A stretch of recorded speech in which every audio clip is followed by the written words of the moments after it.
Hello everyone. My name is Dr. Sanjay Shashidharan. I am the teacher and head of the Department of Critical Care at the SL Raheja Hospital, Fortis Associated, Mumbai, Maharashtra. I've got a keen interest in mechanical ventilation, hemodynamics, and nutrition. To sum it all, I believe in personalized medicine. I'm an anesthetist by profession, but doing critical care since the last 25 odd years. I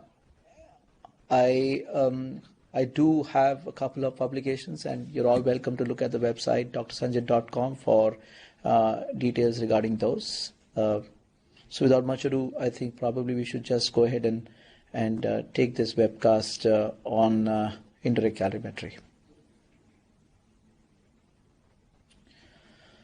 Well, today's topic is all about indirect calorimetry, and to go across in this topic, I'd probably talk about why we should be using indirect calorimetry, why we should probably not predict the energy expenditure or requirements for a patient, and I'll make it so easy for you to understand that doing this is not at all difficult.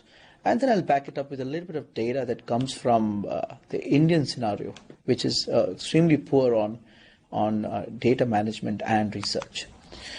Critical illness is a very, very all-inclusive kind of status or disease, you could call it, where it has got a response. The characteristic of every critically ill patient remains the same, but it is the intensity that actually changes. And as a summation of all of this, this relates to a drop in the protein content of the body, visibly by looking at muscle wasting and nitrogen loss. This also causes some metabolic abnormalities, especially with the glucose oxidation pathway, specifically the conversion of pyruvate to acetyl coenzyme A. It is this rate limiting step that causes this problem, which prevents glucose from getting oxidized. So we might wonder, why not just give insulin? Well, that doesn't seem to be the answer, because giving insulin will actually cause reduced lipolysis, enhanced lipogenesis, anaerobic glycolysis, and the production of lactic acid. So it's not so easy, just give insulin and the glucose will probably be controlled. In fact, the answer would be, let us give adequate glucose, adequate energy, and that's probably the answer for this difficult question.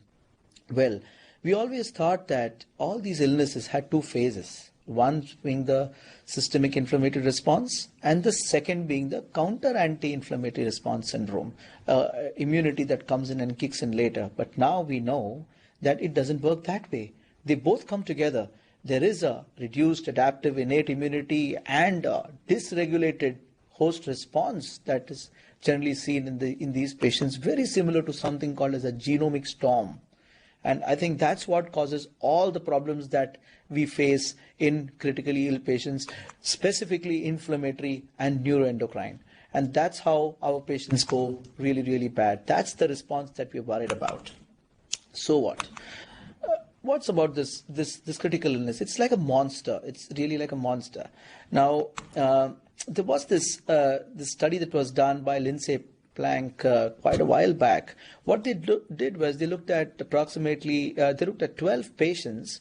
Each of those patients were post-perforative peritonitis, operated. They were managed by 5 intensive care doctors who were specialized and had keen interest in nutrition. They ensured that all these patients were monitored by resting energy expenditure via indirect calorimetry, and also they looked at predictive equations. They fed all these patients at 1.2 times the resting energy expenditure with a solution called osmolite, and they ensured that they monitored these patients very regularly. All of these patients were at a Apache score of around 20-22, and most of them had an average mean survival stay of 29 days. So they were in the ICU or the hospital for a median stay of around 29 days. So they followed up all these patients. So what did they see? So let's see what it looks like. So it looks like these black dots are the ones that were seen by resting energy expenditure, monitored by indirect calorimetry, and these white open circles are those that were the predicted equations. So if you look at it, there was a big disparity between that was measured versus that was estimated.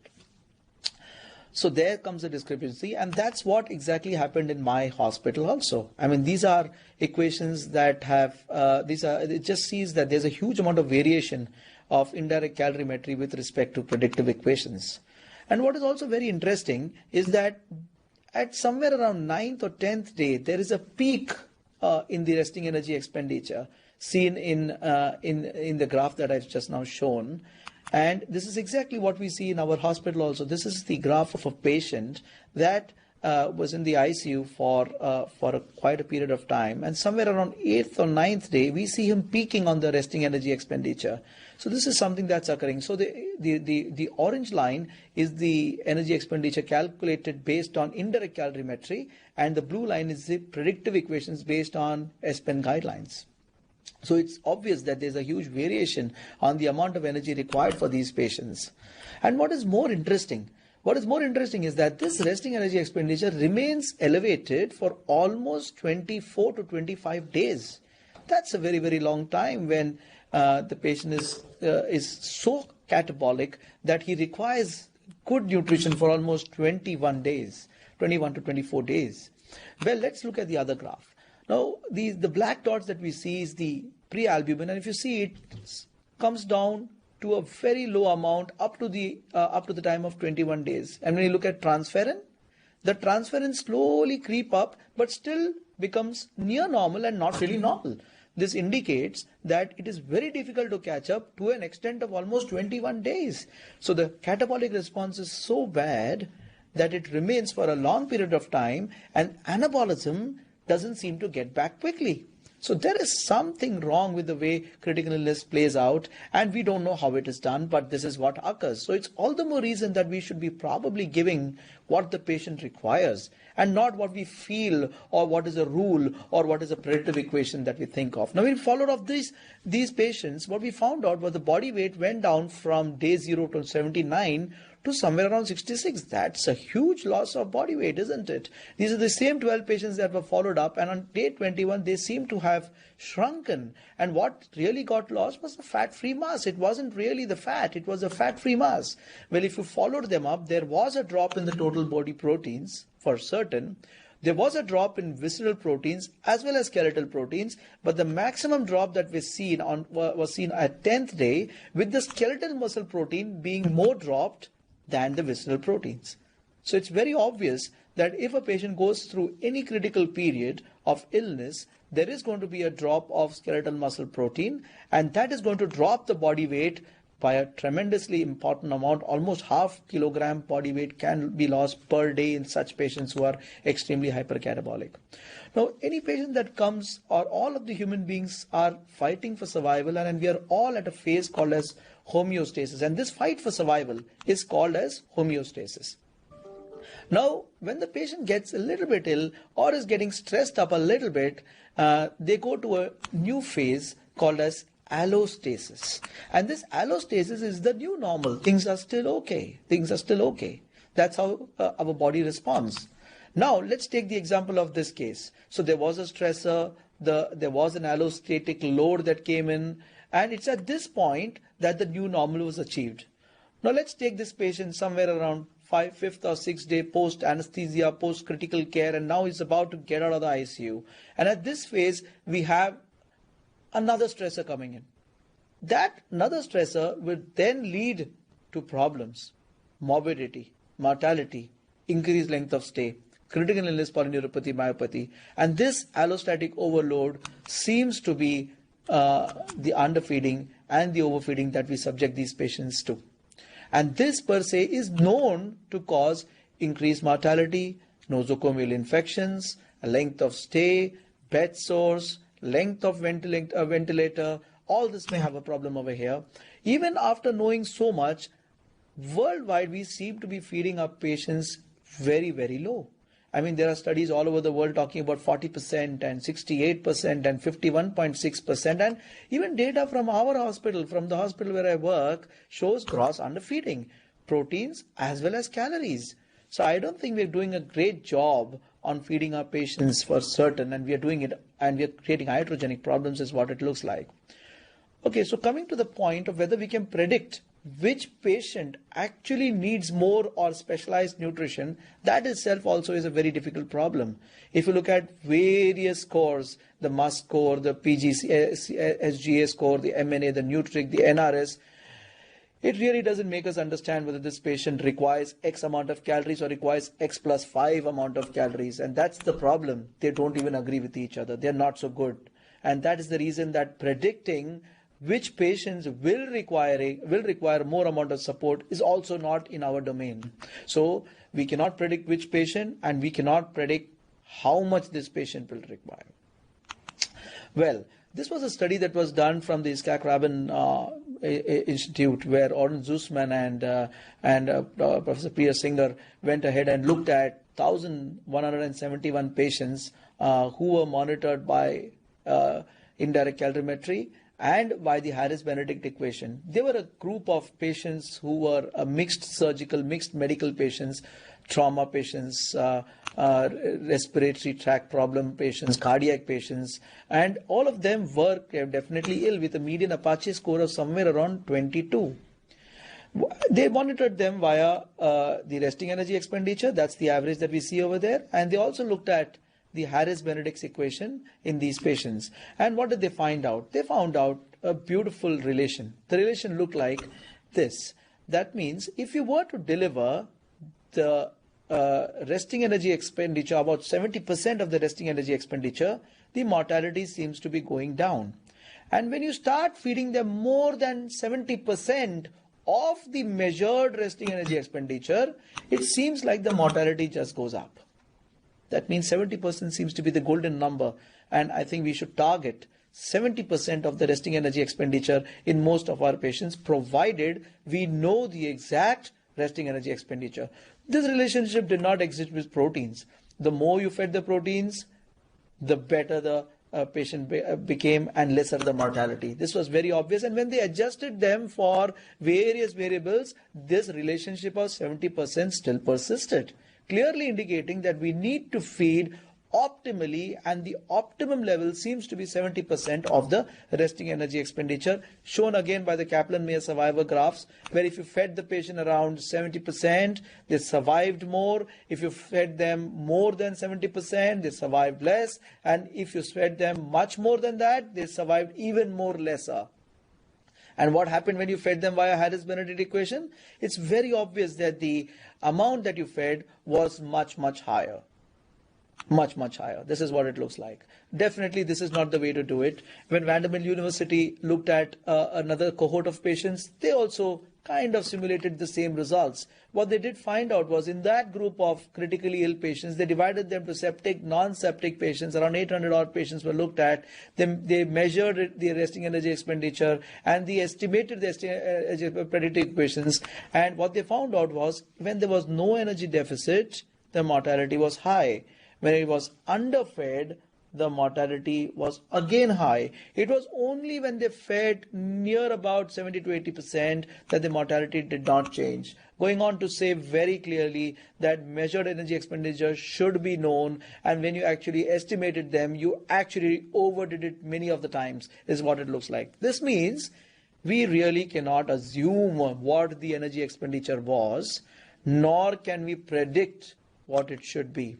If you assume, this is what happens. The red lines and the blue lines are indirect calorimetry readings versus the one that was assumed. For example, somebody just came and said, let's give us 2,000 calories, a rule of thumb. They assumed, they thought, they believed that this could be the amount of energy that was required, but this was definitely not the way it was to be done. You can see the graph that there was really no level of agreement to any of those, and this remained when you even predicted them by any kind of equation, let it be the ISPEN guidelines or the Harris-Benedict or the Ayrton-Jones.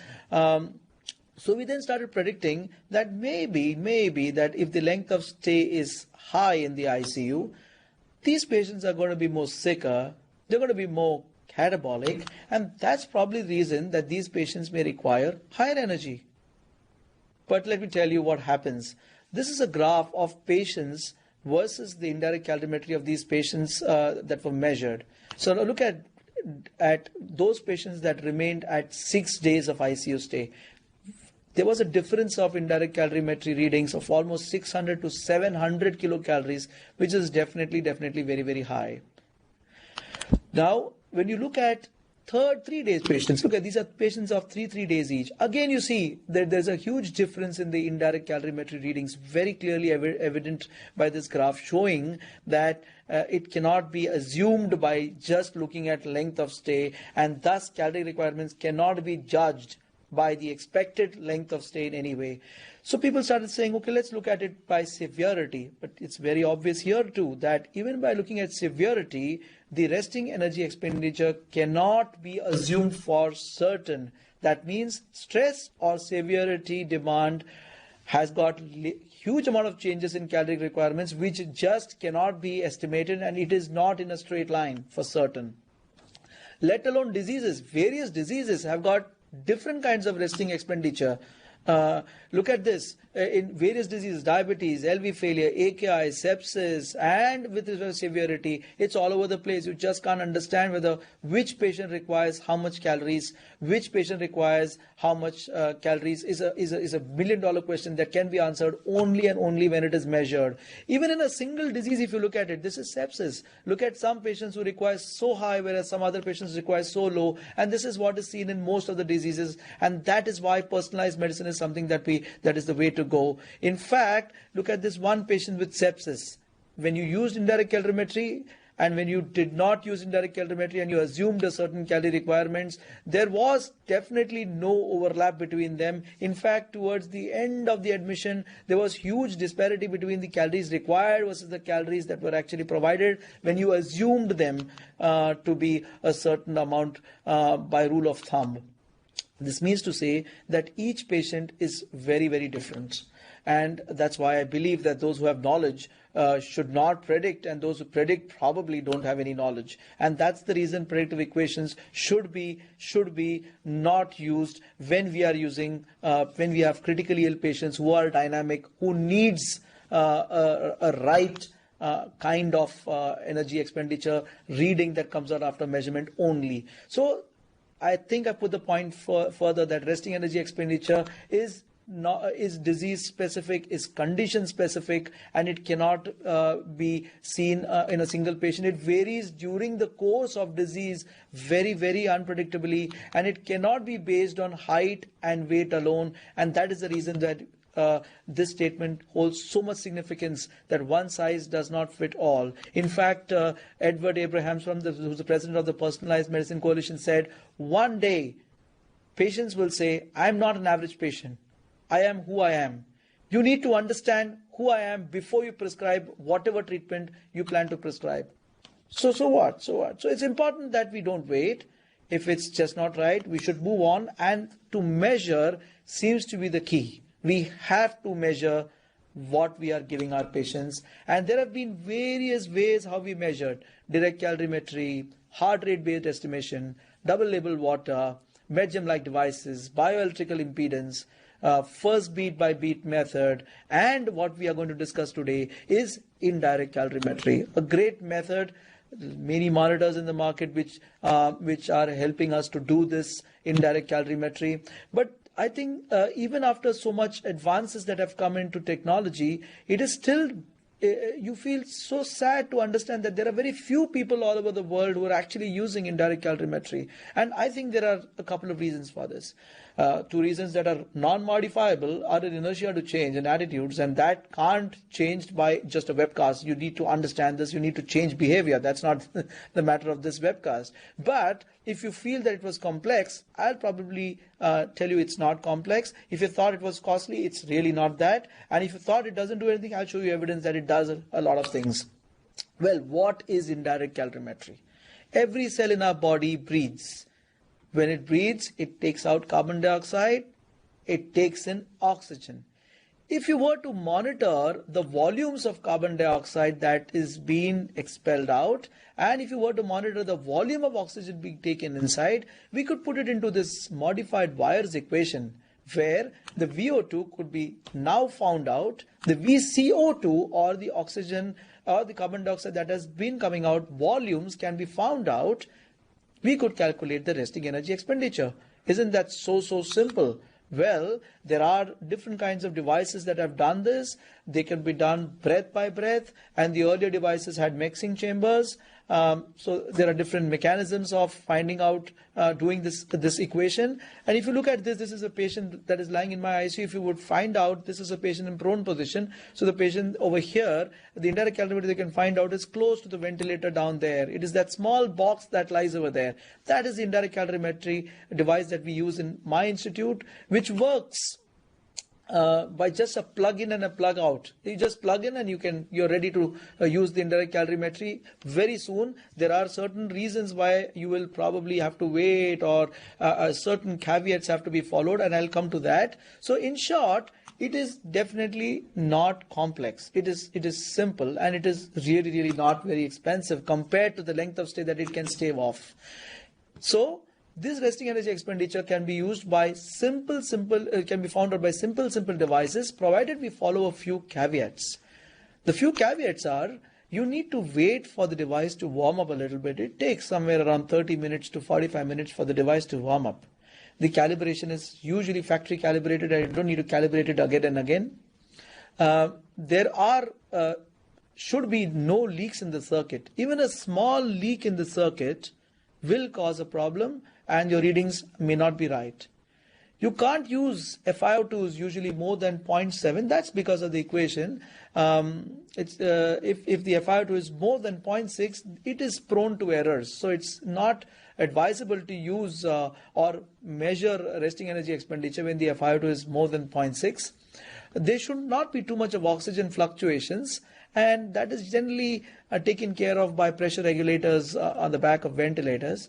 There should not be the use of nitric oxide. You should not play with the ventilator when the resting energy expenditure is being measured. You should allow it to wait for at least 2 hours without any changes, so that you get a steady state with very low variation in carbon dioxide and oxygen, so that the respiratory quotient and VCO2 and VO2 can be stable, a period of stability. You cannot have too many alterations in noradrenaline and adrenaline, inotropes and vasopressors when we are monitoring resting energy expenditure, and hence these patients should be reasonably stable before we actually monitor resting energy expenditure, and the temperature should be stable for at least 2 hours. You cannot monitor it if the temperature is very unstable, and high peeps are known to interfere with the management to an extent that if the peep is more than 12, the resting energy expenditure may not be right, and it is not advisable to follow the resting energy expenditure when the peep is more than 12. A recent paper that was done in 2019, published in the JTAC, actually showed a clear relationship of the improvement in morbidity and length of stay when indirect calorimetry was used. This is data that comes from a single patient from my hospital. This is a 40-something-year-old lady who presented to us with on antipsychotic medications, and mind you, antipsychotic medications are known to alter resting energy expenditure. So this patient was with anorexia because of a psychiatric problem, and she was subjected to a very small amount of feeding so that we prevented refeeding. But what happened surprisingly was, after 10 days, we were unable to wean this patient. So we were figuring out why this patient was not getting weaned off. We were giving her a small amount of calories which were predicted at that moment. That is when we decided to use indirect calorimetry. And the moment we started using indirect calorimetry, we just realized that we were feeding her for more than almost 600, 700 in excess. And when we came down on that, within a span of around 3 to 4 days, we were able to wean off this patient. Now, why did this occur? This was not evident on the EtCO2. This was evident very clearly by the VCO2. The alveolar ventilation did go down when we fed her well. She passed all the weaning predictors and extubation predictors, and thus got successfully extubated. So this is a clear-cut indication that indirect calorimetry can do more than what we thought. This is a study that has recently been presented as a poster in one of the national congresses in India. We looked at around 166 patients, and we decided subgroups of Apache between 5 and 14, 15 and 23, and 24 and above. And we looked at historical controls and comparing data that came out from indirect calorimetry to historical controls. And what did we find out? Among all these patients, we did find out that there was no change in mortality for certain, but we did find out that there was a significant drop in the length of stay of patients who were in the ICU when we used indirect calorimetry, to the tune of almost 1.5 days. That's a big number of days that did come down when we used indirect calorimetry, and this was very, very significant in those patients who are at risk for malnutrition by any of the scores, let it be NRS, let it be Nutrig, or let it be SGA. So it's very clearly evident that it does do something, at least in this database of around 162 patients, where we clearly indicated that it dropped the length of stay by almost 1.5 days, and 1.5 days is definitely a large amount of cost savings for this patient. So I would not agree to the fact that it doesn't do anything. Now that I've shown you, it does do a lot of things in these patients, and thus I think indirect calorimetry is the way to go. You must understand that no single monitoring can affect outcome in a big way unless there is a physiological state that can be altered with an intervention. So it cannot be proven for certain that if you use indirect calorimetry, mortality will change, because the intervention that we use, the food that we use, we're not very certain whether those foods will probably get assimilated, get absorbed, and get into the body. So, but it is as simple as this: if you do not monitor, you'll probably be doing more wrong things than otherwise, and that's very, very important. Not only that, indirect calorimetry also gives us an estimate of the physiological state of the patient by looking at the VCO2, VO2, and the respiratory quotient, helping us to tailor our nutrition, tailor our management, including our hemodynamics and our patient management. It does make a big difference if you understand indirect calorimetry very well. Needless to say, we have 4 Ds in management. We need to understand the drug, the type of feeding that we are going to give for indirect calorimetry to work very well. We need to understand how much calories we need to provide, and this can be done only and only with indirect calorimetry.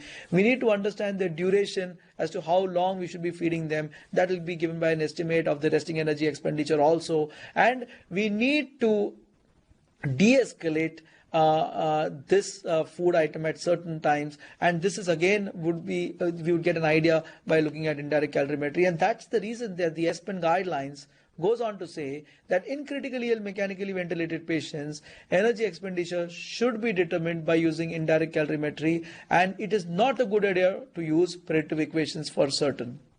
That's the level of agreement that we have, 82% agreement, saying that it is better than predictive equation for certain. The ASPEN guidelines also toes the same line by saying we suggest that indirect calorimetry be used to determine energy requirements when available and in the absence of variables that affect the accuracy of measurement. So it's very certain that indirect calorimetry is the gold standard. Indirect calorimetry has become easier to perform. Predictive equations are not great at all. Guidelines and experts definitely love it, and we all need it, and definitely I can't do without it. Thank you very much. Thank you very much. So let's answer some questions. So there's a question that comes from Institute of Liver and Biliary Sciences in New Delhi, and the question says, our experience in critically decompensated, critically ill ventilated patients with liver cirrhosis is that they have typically low resting energy expenditure measured by IC compared to the recommended 35 to 40 kilocalories per kilogram body weight. So are we overfeeding, or should we feed as per indirect calorimetry? What, according to you, is the probable cause of this low resting energy expenditure? So very, very good question. And if you look at resting energy expenditure, when you see very low resting energy expenditures, that means your body is kind of a condition where it's not it's not. It's in a condition where the resting energy expenditure is very, very low because of the fact that he's kind of very, very sick. So the extremes of resting energy are very high and very low, means that these patients are the sick kind of individuals. The resting energy expenditure also seems to go very, very low when the patient is sedated, when the patient is ventilated and deeply sedated, when the patient is sedated, deeply ventilated and in hypothermia along with paralysis, these patients' resting energy expenditure along with hypothermia go very, very low. What you are getting from an indirect calorimetry, as long as the various parameters are right. For example, if your respiratory quotient is somewhere around 0.8 to 1 and your variation of carbon dioxide and oxygen are well regulated within the less than 5% range, what you're seeing is what your patient probably needs. That's not the total amount. You probably need somewhere around 25 to 30% less than what you're seeing. In fact, if you're going to follow 35 to 40 kilocalorie per kilogram body weight, you are definitely overfeeding your patients, and that's not the way to go for certain. So we should feed by indirect calorimetry because this is the only way this can be assessed. In fact, if you were to actually feed them at 35 to 40 kilocalories, these patients probably may not fare well, and that's the problem. When we are in a multidisciplinary meeting, you have hepatologists, gastroenterologists, intensive care doctors, and all of them have got varying ideas. But remember, the right idea is indirect calorimetry, and there is no other way you can understand kilocalories that we have to feed. Well, so there is another question that says, sir, there is a new product in the market which can find out the amount of proteins the person needs. What do you think about that? Whatever product comes inside,